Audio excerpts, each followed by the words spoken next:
So welcome back to another episode, and today I'm going to talk about Kingdom Hearts. And realistically, over the years in the channel, I've been doing the channel for 10 years, I really haven't spent any time talking about Kingdom Hearts. And that is really interesting.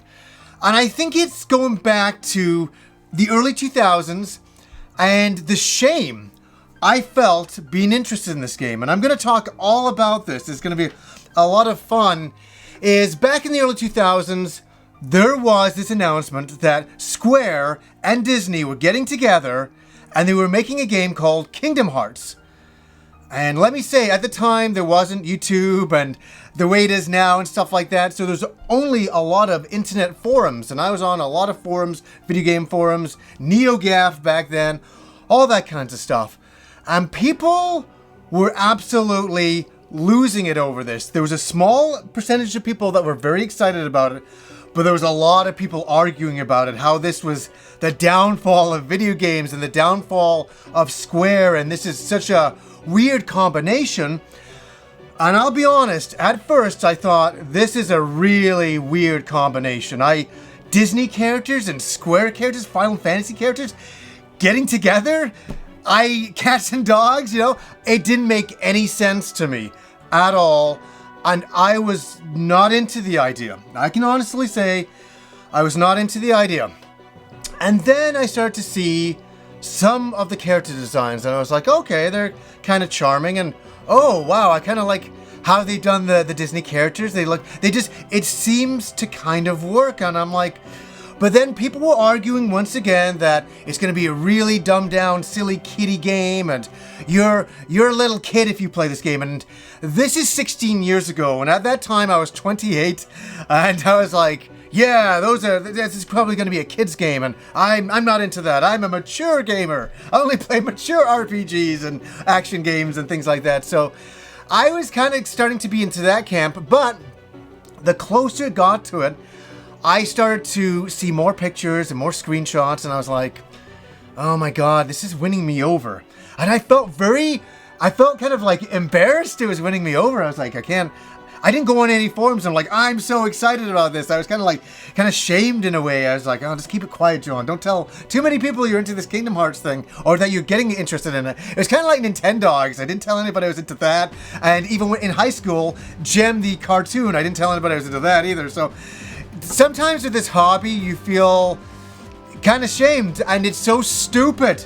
It's so stupid, and I wanted to talk about this, that Kingdom Hearts 3 is coming out, and I saw it, and I openly just said, I can't wait for this game. I'm so excited, but I did want to talk about my experiences with the first Kingdom Hearts. So, the game came out, I believe, in September 2002, but I didn't get it then. Something terrible had happened to me. I had lost my job, and there was a couple of years where I just couldn't find work, and things were I was not in a really good state of mind. I can say that. I was really down. I'm not somebody who suffers depression. I'm very lucky that way, but I was just bummed out by my situation. And I was really, really frustrated, and I didn't have a lot of money. But I was looking forward to Kingdom Hearts and Metroid Prime. Those are the big games that Christmas for me. And I waited till November when Metroid Prime came out, and I got a little bit of money, and it wasn't very much, and I was like, I shouldn't be buying these games, because I'm like, I shouldn't be doing this, but I gotta do this. And I went the same day, so I didn't get Kingdom Hearts the very first in September when it came out. I had to wait about another month or two, and so I eventually went and I got Metroid Prime and Kingdom Hearts, and I put Metroid Prime in. Loving it. I thought it was absolutely amazing. But then I put in Kingdom Hearts, and I really didn't know what to expect with the music, with the graphics, any of that kinds of stuff. I just realistically, I just seen some screenshots and some very tiny video, and as I say again, it wasn't like it is now. We're not spoiled by things. So I started to play the game, and I was like, this is very simplistic. It's very simple. But then the game kind of won me over with its overall charm. And in a way, there was something in the back of my mind that was still saying, no, resist this childish game. Send it off back to where it came from. But I can honestly say, over Christmas, And you know, really, and it's not nostalgia talking, it won me over and it was absolutely magical. And I totally got what they were selling, and I saw this strange concept come together, you know, with Sora and Donald Duck and Mickey Mouse, and I'm like, what? And I was completely charmed by it. You know, running around Destiny Island and, you know, against the Heartless, and it just took on a life of its own. And then that amazing theme song. I love the Japanese theme song. I thought it was absolutely phenomenal. And then I remember getting to Traverse Town and that music playing. And I even remember when I first got to that town, I was like, I'm fucking loving this game. And just running around grinding, it just absolutely won me over. And I must admit, I'm not a huge Disney fan. I'm not, like, I don't dislike Disney, but those old cartoons, they're charming to me.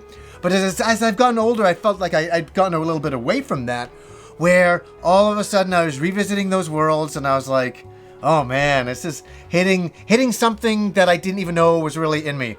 And it made me feel like a kid again. And I really was enjoying the game. And the amazing thing about that moment, as I said, it was so magical that I didn't have cell phones like they are now. I came in with a camera and I took a photo of my room, which is this room here. And you can tell I know it sounds funny, but I was so cozy, man. I was drinking tea, I'm, eating little chocolates, the Hershey's Kisses. I have this desk here was to the side of me, and the GameCube is set up, playing Phantasy Star Online, and I'm playing Kingdom Hearts on the old Sony TV, which was such a great TV. And it just was absolutely amazing. I'm playing on component video. It was the best way at that time you could really play the game. And it was such a magical Christmas, and I've never forgotten it. And I really had a lot of fun. And then it was so important. I'm so happy I have these things that I went over to my friend Satan's place. Yes, my friend Aaron, his nickname was Satan. And whenever I say that, people always get freaked out. But when he got a cheap TV and he got Kingdom Hearts, and I went over to his place and I took a couple of photos of him playing the game. That's how big of a deal it was. It was a game that shouldn't have been great in a lot of ways, but absolutely was. It's a weird combination that should have failed, but it exploded, to so many people because it was so freaking charming, and they got it so right. And they could have easily not gotten it right. And over the years, my God, look at this. There's been, remasters of it, collections of all of the games. It's been crazy. And let me tell you, I don't understand all of the games and how they correlate to each other nowadays. There's been so many, and it's reached so many platforms.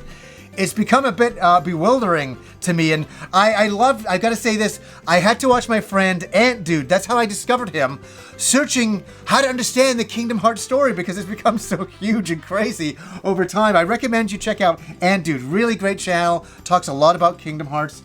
But for me, it really realistically was about this game on the PS2. It's got the reflective cover there, so it's coming off a little bit dark.